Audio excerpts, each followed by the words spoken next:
Magandang hapon sa inyong lahat. Muli ito po si Herbert Turia, author-promoter ng Bible Lives Promotions. Kakibat ang ating pananalig sa ating banal na Panginoon Diyos, banal na Panginoon Kristo, at gabayan ng kaliwanagan ni Banal na Santa Maria, ay ating po binabahagi sa inyo sa linggong ito ang mensahe ng ating banal na Panginoon Diyos. Ang tema na mensahe ng ating banal na Panginoon Diyos ay pagpapawalang sala ng Diyos sa mga tao sa pamamagitan ng Panginoong Kristo. Pagkapako ng Panginoong Kristo at paghihirap niya.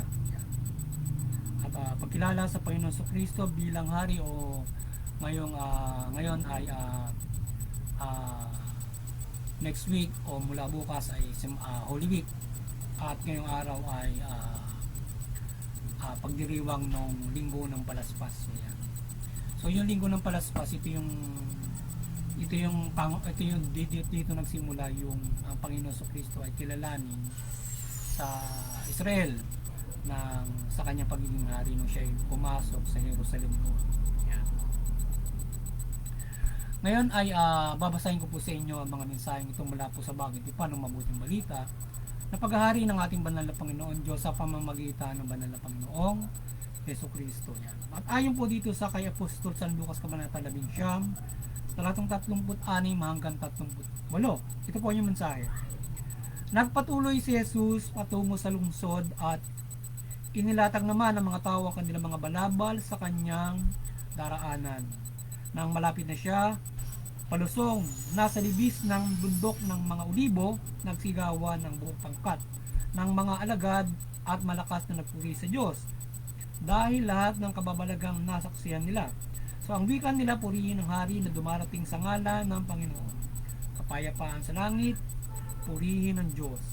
Patuloy po natin kay Apostol San Juan Kabanata 11, talatang 15 hanggang 18. Ito po ang mensahe.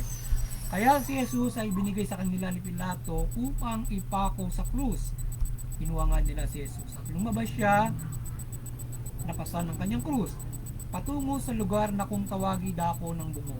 Ito yung sinasabing Golgota.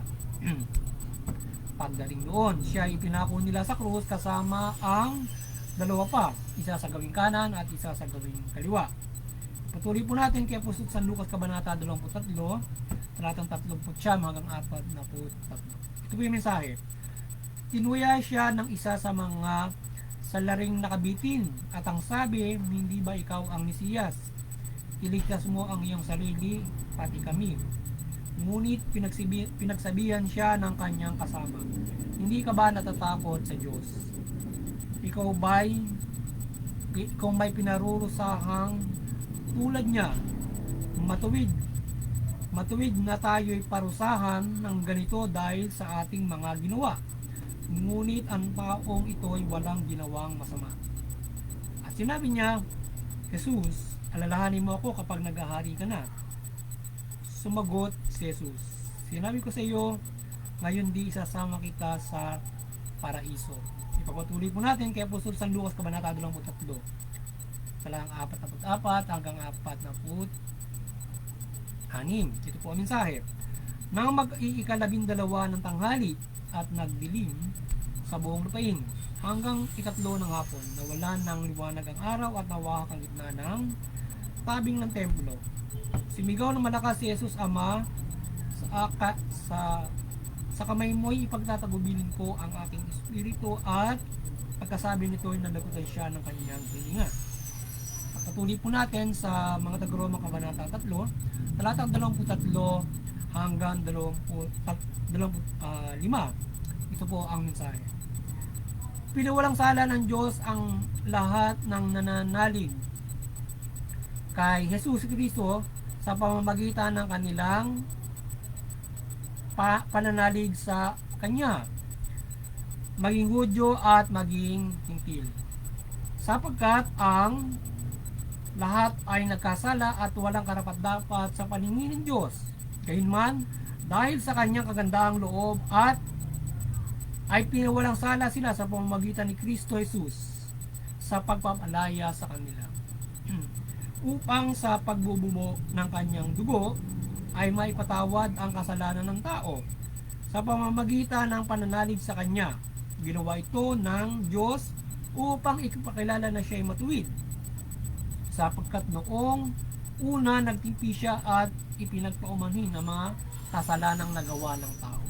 Ito po ang mensahe salita ng ating banal na Panginoon Diyos sa ating pagbabahagi ng mabuting balita dito sa Bible Lives Promotions. Yan. Pasalamatan po natin ang ating banal na Panginoon Diyos, banal na Panginoon Kristo at banal na Espiritu Santo. Maraming salamat po. Banal na Panginoon Diyos, banal na Panginoon Kristo, banal na Espiritu Santo, at gayon din po sa ating banal na Santa Maria.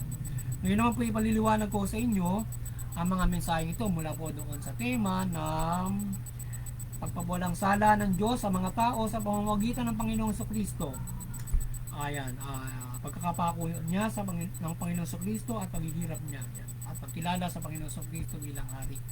Yan, nais pong ibabatid sa atin ng ating banal na Panginoon Diyos na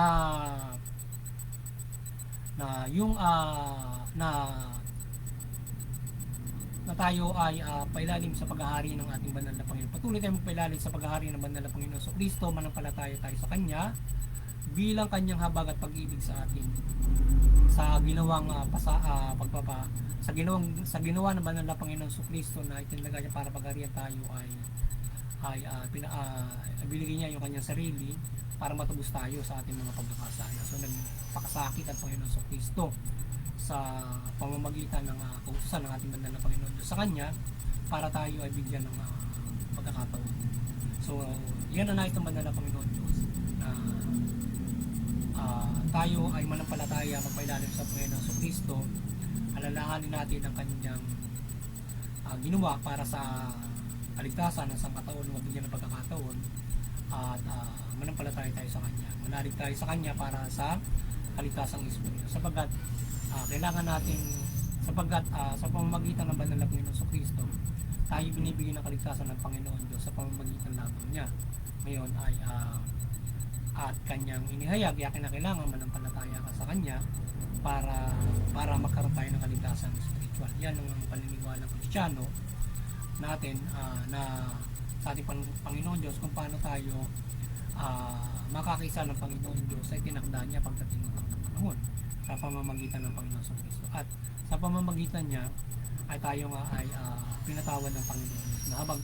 Yung kahabagan at pagmamahal ng Panginoon Diyos sa atin ay sa pamamagitan ng banal na Panginoon sa Kristo. Kaya ang kailangan natin ay manampalataya sa Panginoon sa Kristo, manalig tayo sa Kanya at sa Kanyang pagliligtas na ginawa para tayo ay mapatawad sa pagkakasala. So yung pagkatawad na yun, hindi lang yun sa simula, yung kanaibat-adan na kasalanan ng tao. Nasa simula sila, yan yung ating pagkakasala. So ngayon ay doon sa ating pananampalataya sa Panginoon sa Kristo, pangunahin, kapag tayo nananampalataya, yun yung tatanggalin na pagkakasala sa atin mula, at kung tayo ay nagkamali, ay tayo pwedeng makahingi ng kapatawaran kay Panginoon sa Kristo, kapatawaran ng Panginoon Diyos sa pamamagitan ng Panginoon sa Kristo. So sa pangalan niya, mapapatawad tayo ng Panginoon Diyos kung tayo ay nagkakamali. Iwasan lamang natin na tayo ay magkamali sapagkat pwede tayong mapahamak. So hindi nangangahulugan pwede tayong patawarin ng Panginoon Diyos sa ating pagkakasala, pwede na tayong gumawa ng mali, sapagkat sinasabi rin ng Panginoon sa Kristo at alam naman natin lahat, pag tayo gumawa ng mali, pwede tayong mapahamak, particular kung lalabag sa batas. Pagkakasala rin sa Panginoon Diyos yan, sapagkat kautusan din ng Panginoon Diyos, sumunod tayo sa pamamalay kung yung lumalabag ka ng batas. So kakaproblema ka doon sa enforcement, pwede kang tulisin, pwede kang muliin, pwede kang mapahamak doon, or else kawan ka na masama ng kapatao, or Diyos na rin mismo ang magpapatigil ng kasama mo. Sapagkat mahal tayo ng Panginoon Diyos, hindi ka naman basta niya puksain. Pero kung mabigat ang pagkakasala mo, at kagaya ng ating pinangaral ng nakaraan, pwedeng ikaw ay puksain ng Panginoon Diyos. Dahil nga kung may mabigat ng pagkakasala na gagawin, kagaya ng ginawa ni Herodes, ginawa niya yung karangalan ng Panginoon Diyos, pinarusahan siya ng mga. So kaya huwag tayong gagawa ng mga pagkakamali. Gaya nung pagpapaalala nung ginawa noong mga Israelita noong iligtas ng Panginoon Diyos doon sa yung 40 days 40 nights nung sila ay sinubok ng Panginoon Diyos. Ayun, marami ang namatay doon sa sakuna dahil nga sa sila'y sumamba sa Diyos-Diyosan at saka nawala na sila ng pananampalataya kay Panginoon. So nagalit ang Panginoon. So kaya yung mga ganoon na mga bagay, iiwasan natin yung mga pagkakamali na maaaring magbunsod sa atin sa kapahamakan kapag tayo ay nagkamali o kung tayo ay nagkasala na maaari tayong puksain ng Diyos kagaya noon, kaya ginawa ni Herodes, mga iba't ibang mga kagaya pa dyan na binabanggit ng Panginoon Diyos mula doon sa Bible, doon sa inihayag ng mga propeta ng Panginoon Kristo yan. So at ng inaaral ng mga apostol. Kaya iwasan natin na tayo ay magkasala. Pero ngayon, kung tayo naman ay nagkakasala, pwede rin naman tayo humingi ng kapatawaran. So sana ay makahingi ka pa ng kapatawaran at hindi ka agad mapahamak. Diba? Kung nagkasala ka, tinumis ka ng batas yun, baka hindi ka na makahingi ng kapatawaran kapag napatay ka na nila o ang ibang mga bagay. Diba? Kapag nagkakamali ka. So pwedeng instantly ay mapahama ka kapag ikaw ay mapatay ka pag gumagawa ka ng mabigat na pagkakamali. Kaya iwasan natin pagkakamali na lalo-lalo na yung may spiritual na kamatayan o practical na magdudulot ng practical na kamatayan para tayo ay makapamuhay pa ng may pananampalataya sa Panginoon Diyos. At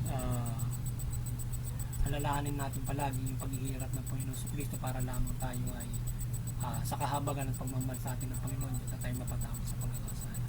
So yun yung isang yun ay tayo ay palayain doon sa kamay ng demonyo. Hindi lang yung kamay, pagpapalaya niya doon sa kamay ng demonyo mula doon sa tayo ay naikayat sa pagkakamali. So nagkaroon ng kamatayan ng tao dahil nga doon sa pagkakamali. So tayo mayroong tinakdang kamatayan ng mga tao sa bawat isa. So namamatay ang tao. So ngayon ay ang Panginoon Diyos ay tayo ay pinatawad para tayo ay bilang pagkakataon sa buhay na walang hanggan, sapagkat yung pagkakasalang yun ng mga tao sa noon ay hindi lamang yun magdudulot ng kamatayan doon sa ating praktikal kundi maging spiritual. So ngayon pinatawad tayo ng Panginoon Diyos, pwede na tayo ngayon magkaroon ng buhay na may pag-asa na tayo sa buhay na walang hanggan. At kung dumating man, halimbawa dumating ang Panginoon Kristo sa panahon ito, sa pag-uukob, tayo ay hindi makaranas ng kamatayan. So hindi tayo mamamatay.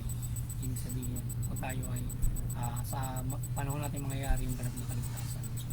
So yan ang pagpapala na makakamta natin kung tayo ay mananampalataya sa ating manong na Panginoon Kristo, para tayo magkaroon ng malaking pag-asa doon sa darating na inilaan ng Panginoon Diyos. At bilang yon, araw-araw ligtas tayo sa anumang uri ng kapahamakan kung tayo ay susunod sa aral ng Panginoon Kristo, na tayo ay mamuhay ng mabuti, matuwid, baka spiritual. So kung ganon, doon pa lang sa kapwa-tao mo, ligtas ka na sa kapahamakan, magtutulungan tayo, diba?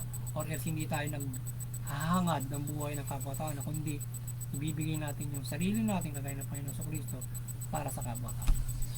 Hindi tayo papatay ng tao, kundi ibibigay pa natin yung sarili natin for others. So ganoon yung parang principle pinakikita ng Panginoon Kristo, na binibigay ang sarili para sa kabutihan ng kapwa-tao. So yun, ng marami. Tayo ganoon din. So kung ganoon yung ating principle, hindi tayo gagawa ng masasama sa kapwa-tao natin, pagmamahal tayo mabuti naman tayo.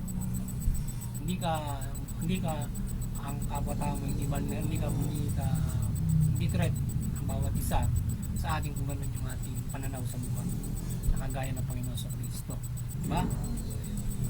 Kaya iwasan natin yung pagkakamali, at kung tayo nagkakamali ay tayo ay humingi ng kapatawaran. So ngayon ay tayo naman ay, even though tayo ay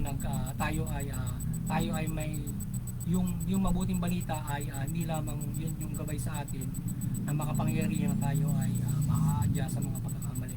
Kapag ating ginagawa yun, naadya tayo sa pagkakamali. At mayroon pa naadya tayo sa kapahamakan. So hindi tayo basta mapapahamak kung nagusunod natin yung mabuting balita, at kakaiban natin syempre yung kapangyarihan ng Panginoon Diyos mula doon sa pagtupad niyan, na tayo ay kapag tinutupad natin yan ay naadya tayo sa masama. Ayun. At syempre yung kapangyarihan ng Panginoon Diyos ay kagapay natin yan mula dyan sa pagtupad na yan. So yan, kagapay dyan yung pag-adjust sa atin. Yan. At iba't ibang mga pagpapala na ating makakamit sa pagtupad ng mabuting balita, paniniwala natin kay Panginoon. Kaya pwede tayong humiling. So, pwede tayong humiling sa Panginoon Diyos na mga pagpapala sa atin. Sa Panginoon sa Kristo. Yan. O kaya sa pangalan ng Panginoon sa Kristo, humiling tayo sa Panginoon Diyos. Or direct na kay Panginoon sa Kristo tayo humiling ng mga kahilingan, kagaya ng paggaling ng karamdaman, blessings, yan, proteksyon, yan. Hilingin natin kay Panginoon sa Kristo. Ang malaga sinusunod natin yung mabuting balita para dinggin niya tayo. Or else, hihingi muna tayo ng kapatawaran para patawarin tayo din yung ating mga dalangin. So kaya tayo nagiging vulnerable kasi dun sa kasalanan. Dahil nga kapag nagkakasala tayo, hindi tayo dinidilig ng Diyos, napapahamak tayo. Kaya tayo napapahamak because of the sin niya. So ngayon, kung ikaw naman, kaya nga yung mga tao hindi ka basta mapapahamak o hindi ka mapapahamak kapag ikaw ay nananampalataya kay Panginoon Diyos, Panginoon sa Kristo, at sumusunod ka doon sa mabuting balita. Ngayon, kung ikaw ay ginagawa ng krimen, yung gagawa ng krimen, siyempre, puprotektahan ka ng Panginoon Diyos, iaadya ka ngayon. Ngayon, kung mayroong mga pagsubok na naranasan mo na ikaw ay nagagawa ng krimen, is light na nagagawa ka para sa sa pamumuhay mo. Kung ikaw ay, alam mo, tingin mo, wala ka namang ginagawang masama, bakit nagagawa ka pa ng ganong masama kung iaadya ka nga. So, yun ay part noong pananampalataya mo para ikaw ay para maging kumbaga may parang gold na dinadarang doon sa mga ilang mga pagsubok sa buhay kung meron man nakagawa ng hindi mabuti sa'yo. At syempre haharapin mo yon na may pananampalataya ka, hindi mo lalabanan yun, mga ganun mga bagay para ikaw ay at hindi ka naman basta papahamak ng Diyos doon, basta gawa ka ng krimen. So ngayon ay kung kung ikaw ay may ginagawa, halimbawa kagaya ng ating palagi ni-explain, para kang sundalo, para kang pulis, pwedeng ikaw ay ambusin, pwedeng ikaw ay kubkubin, pero ikaw ay hindi naman maano. So di ba? Hindi ka pababayaan ng Panginoon. So else ay yung iba ay nasakripisyo ang buhay to save the others, to save marami doon sa kanilang ginagawa. So yun yung ano. So hindi ka basta napahamak, hindi ka basta mapapatay doon sa iyong servisyo na kung mabuti ka dahil sa may masama, dahil yun ay nasakripisyo pa para masupil mo ang masama. Hindi ka basta mapatay unless ikaw ay naging masama ka at naging vulnerable ka. Yan. Parang kwento ng anting-anting na kapag nagkakamali ka na yun, vulnerable ka na, tatablang ka na, parang ganun, di ba, mga ganun mga. So hindi ka na na-adya doon sa mga opensa sa iyo. So ganun din sa atin sa pagkaraniwan na tayo ay na naging vulnerable sa masama kung nagkakamali. Pero kung hindi, na-adya tayo, pero hindi tayo basta mapahamak kung hindi tayo basta masasacrifice yung buhay natin ni Diyos. May God, hindi ka basta isa-sacrifice na hindi kagaya ng ginawa ng Panginoon sa Kristo. So, kaya kung tayo mananampalataya, tayo ingatan niya. Alaga tayo sa loob ng pag-aaral. Kung paano tayo, ang gobyerno nagtatanggol para tayo ay ligtas doon sa anumang uri ng mga kriminalidad. Siyempre lalo na yun, ililigtas ka niya sa demonyo, sa lahat ng kasama. Kung mananampalataya ka na lubos sa Panginoon sa Kristo. So, kaya tayo ay manampalataya na lubos sa Panginoon sa Kristo para tayo ay patawarin at i-adya sa mga bigyan tayo ng magkakataon sa buhay ng mga Panginoon. So yan, at pasalamatan natin yung pagpapaulang salang ito ng Panginoon Diyos sa atin, yung pag-ibig niya, pag-ibig ng Panginoon sa Kristo sa atin, sa ginawang paghihirap ng Panginoon sa Kristo na tayo. Siya ay doon sa pagliligtas niya sa atin, doon sa pangangaral niya sa atin na ihatid yung mabuti balik, kung paano tayo mabuhay ng mabuti, ay siya ay pinatay, pinako sa krus. But definitely hindi ganun lang yun, kasi yun ay yung kanyang pagkakapako na yun, kasi yun ay kabayaran doon sa kabayaran doon sa kasalanan ng tao. So yung dugo niya kasi kabayaran yun, kasi nung una ganun kasi yung kabayaran ng kasalanan. Kaya kailangan papatay ka ng baka, iwisik-wisik mo yun doon sa mga sa ewan ko saan na biniwisik ng ng mga pari nung unang panahon pagka nagano ka ng baka, pero hindi rin naman ipansamantalang lang yun para malinis yung kasalanan mo. Ang ginawa parang pangwisik na yung kay Panginoon Jesucristo na dugo para lahat na. Ngayon hindi na ganun yung ginagawang mga ritual para mapatawa tayo ng Diyos sa pagkakasala, kundi babanggitin mo ang pangalan ng Panginoon Jesucristo para tayo patawarin ng Panginoon Diyos sa pagkakasala natin. Ganun lang kasimple. So hindi ka na magpapatay ng baka at iwisik-wisik mo doon sa nagkasala o doon sa tolda-tolda ng mga pari, magwiwisik-wisik ng gano'n para magpatawarin na hindi. Tayo ngayon ay dadasal na kay Panginoon Jesucristo, kay God through Christ, para patawarin tayo sa mga gano'n kasimple. At tayo ay papailalim sa paghahari ni Panginoon Jesucristo, kasi dapat ipailalim tayo sapagkat yung lubos na paghahari niya ay darating na panahon 1,000 years. Lubos siya mag-ahari for 1,000 years. Ngayon, kung tayo ay papalarin, halimbawa may huling panahon, nakakasama tayo roon sa 1,000 years, kailan masunod may mabuting balita, manampalataya ka sa Kanya, magpailalim ka sa Kanya. So kung magpapailalim tayo sa Kanya, makakasama tayo sa 1,000 years.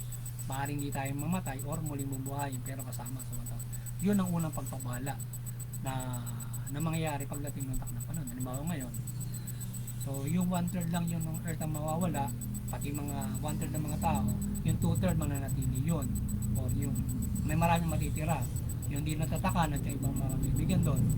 Tapos yung mga iniligtas niya, may mga iniligtas yung hindi mamamatay, akit mo na sa langit yung for 3.5 years, salubong sa loob ng Panginoon sa Kristo, yung tawag rapture. So ngayon, kapag dating nung takdang panahon, maghahari ng Panginoon sa Kristo ng lubusan 1,000 years. So sa ngayon, yung pagliligtas na ginawa ng Panginoon sa Kristo ay sa mapayapang paraan at doon sa magbibigay ng dugo niya, kasi siya lang yung dugo niya lang kasi ang magpapatawad ng pagkakasala po.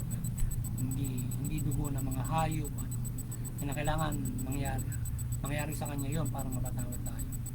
Ganong kabigat na pag nagkasala tayo sa Panginoon Diyos, na kailangan may kabayaran din. Kaya mabigat. Kaya kapag tayo nagkasala mabigat, diba, yung pierno po pagtutunguhan natin. Kaya napakabigat pag nagkasala ka sa Panginoon Diyos. So yung tayo, pag nagkasala tayo sa pangkaraniwan ng government, kung halimbawa nasa rule ng kasalanan mo, may death penalty, bitay ka, diba? So, para sa Diyos ganun din, ang bitay mo doon sa impyerno kapag ikaw ay nagkasala noong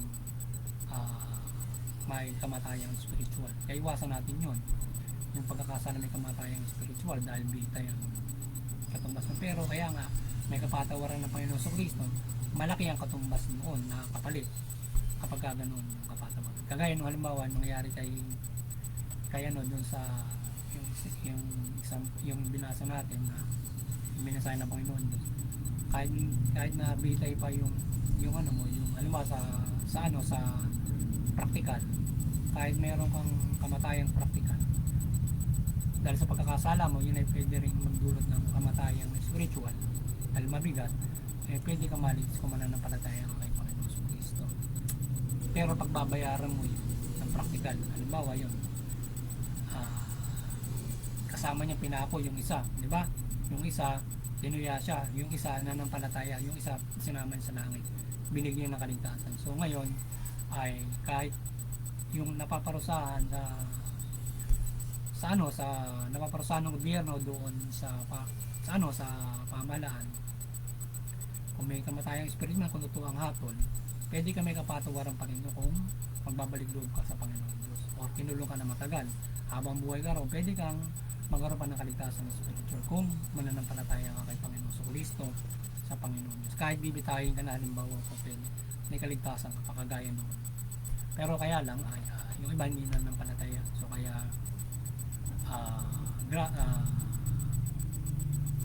ang kwan lang doon na pagbibigyan sila na makapagbago roon sa ano, kaya alam iba hindi nagbabago sa kahit nasa loob. Kaya pilitin natin na tayo ay iwasan natin yung pagkakasala, na mapahamak tayo, maituwid tayo ng kagaya ng kung labag sa batas, matutuwid ka ng Diyos sa kulungan through the government na yung ginawa niya. Or else kung pangkaraniwan ng pagkakasala mo, pwede ka maituwid niya, kaya kinakailangan pagsisihan mo agad yan para mapatawad ka ng Panginoong Jesucristo, kaya para hindi ka mapahamak. Ngayon kung halimbawa labag sa batas baka maaaring ikaw ay mapatawad pa para hindi ka makulong, patawarin ka ng Panginoong Jesucristo, mapatawad ka ng gobyerno. So ngayon ay kung ikaw ay mabigat ng pagkakasala mo, baka ikaw ay disiplinahin na ma-implement ng government yung kasalanan mo, lalo na mabigat, di ba? Mabigat ang pagkakasala mo, may implement ang gobyerno. Kaya kung papatawarin ka ng Panginoong Jesucristo, lubos ka ng sisisi sa Kanya, magpatawarin ka ng gobyerno, maging na pagkasalaan mo ay gabayan ng Panginoong Jesucristo, patawarin ka. May ganun nangyayari, marami, di ba? So yun. Kaya tayo ay mahalaga ang pananampalataya natin para tayo ay magkaroon ng patuloy na magandang buhay. So yan, muli sana ay nagabayan naman kayo ng patuloy na liwanagan ng ating patuloy na mabuklod at naliwanagan ng Panginoong Jesucristo dito sa kanyang nihiyag sa mabuting balita, at naliwanagan ng Panginoon Diyos mula sa Panginoong Jesucristo. Patuloy kayong mabuklod ng Panginoong Jesucristo sa pananampalataya sa Kanya, pananampalataya sa Panginoon Diyos mula sa kanyang nihayag, at pananampalataya sa Kanya na nais ng Panginoon Diyos, at kayo ay patuloy na magkaroon ng kaligtasan spiritual mula dito sa ating pagbabahagi at pagpapalagana ng mabuting balita sa ating munting paglilingkod sa ating Panginoon Jesucristo, sa Panginoon Diyos. Kaya sana kayo ay maliwanagan ng mabuting balita, at kayo ay magkaroon ng kaligtasan spiritual. At inyong isabuhay ito, inyong pakinggan isabuhay ito at ang buong mabuting balita. Yan, mula dito sa kagaya natin, at lalong lalo na syempre doon sa simbahan na mapakinggan nyo yung pahayag ng ating mga kaparian, at yung pangangaral ng ating mga kaparian, paggabay, at yung ginagawa nila sa sakramento. Yan. Kaya na kailangan natin palagi natin yung isa sa practice. So at muli, sana ay tayo gabayan naman ng kaliwanagan ni Banda na Santa Maria. Patuloy isugo siya ng Panginoon Jesucristo, maggabayan tayo ng kanyang kaliwanagan, at talimayan natin ng mabuting balita, at tayo ay manampalataya sa Panginoon Jesucristo, manampalataya sa Panginoon Diyos mula Panginoon Jesucristo, mula sa pananampalataya natin kay Panginoon Jesucristo. Sana tayo ay gabayan ng kaliwanagan at pagmimilagro ng Banda na Santa Maria, pagmimilagro ng Panginoon Diyos, Panginoon Jesucristo sa iba't ibang pagmimilagro sa ating pagbabahagi ng mabuting balita, at kayo ay may kayat natin sa pagtalima ng mabuting balita. Yan. At yung pagbubuklod nga ng Panginoon Jesucristo sa inyo mula sa ating pag-ayag ay patuloy na kayo ay mabuklod. Yan. At doon sa Interfaith Unity ay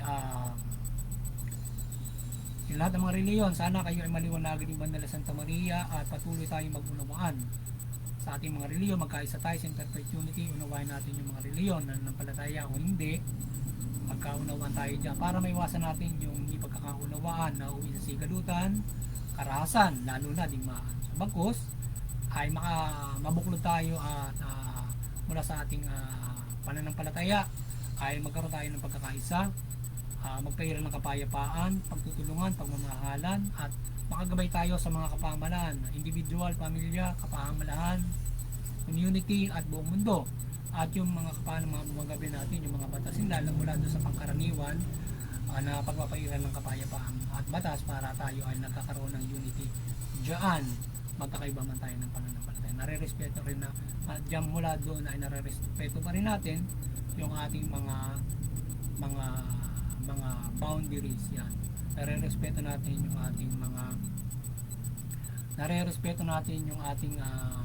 yung ating mga pananampalataya, na hindi tayo mauwi sa sigalutan mula dyan sa legal na yan. At hindi syempre masigit ay doon sa ating banal na pananampalataya ay tayo ay naunawaan natin yung pananaw ng iba, na tayo mayroong pagpapairal ng kapayapaan. So yun, muli sa ating sa CBCP Vatican Church ay sa CBCP and Vatican Church ay patuloy na BCP Vatican patuloy na kayo ay maliwanagan ni Banal Santa Maria at patuloy niyong pagbukluri ng sangkatauhan sa pananampalataya sa ating Panginoon Diyos, mula Panginoon Kristo at mabuting balita. Sa ating munting kakayanan, tayo patuloy na umaasa ng paggabay ng kaliwanagan at pagmimilagro ng ating banal na Panginoon Diyos, Panginoon Kristo, Banal na Santa Maria. At ako'y kanyang gabayan at matulungan sa pagbabahagi ng mabuting balita, paglilingkod sa kanya, at kayo mahimok at mahikayat at mabuklod sa pananampalataya sa ating Panginoon Kristo at Panginoon Diyos. Yan. At mapagpatuloy natin ang pagbubuklod ng Panginoon Kristo sa pananampalataya sa Panginoon Diyos at magkaroon tayo ng kaligtasang spiritual. Yan. At yung lalong-lalo na doon sa mga kapamalan, tayo ay makagabay sa pamahalaan ng mabuting pamamahala, lalo na mga, at upang ito ay makapamahala ng mabuti sa kanyang mamamayan na nais ng banal na Panginoon Diyos. Yan, kaya siya naglagay ng pamahalaan. So kaya sana gabayan tayo ng iba't ibang kapangyarihan ng Panginoon Diyos, Panginoon Kristo sa paggabay sa kapamalan, lalong-lalo na sa darating na panahon. Yan. At yung mga pamahalaan ay magabayan para doon sa darating na paghahari ng demonyo at ng 1,000 taon ay ito ay maging matatag sa pananampalataya sa Panginoon Diyos. Yan.